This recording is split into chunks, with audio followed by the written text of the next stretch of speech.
টি-20 বিশ্বকাপের উদ্বোধনী ম্যাচে দাপুটে জয় পেয়েছে যুক্তরাষ্ট্র।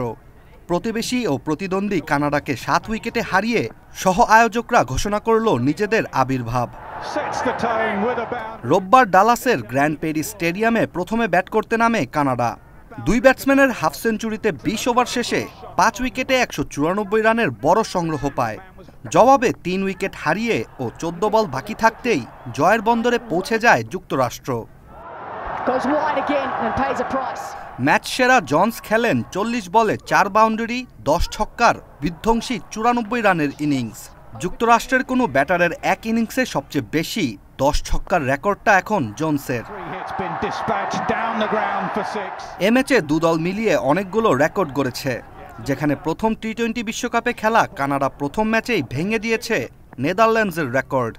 তাদের তোলা 194 রান টি-20 বিশ্বকাপে ছিল সর্বোচ্চ, কিন্তু শেষ পর্যন্ত কানাডার রেকর্ডও ভেঙে দিয়ে ম্যাচ জিতে নিয়েছে যুক্তরাষ্ট্র।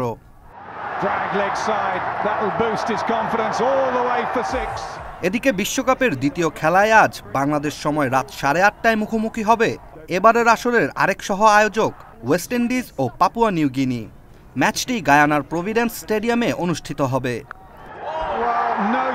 Ishtiaq Hossain, channel S, sports desk.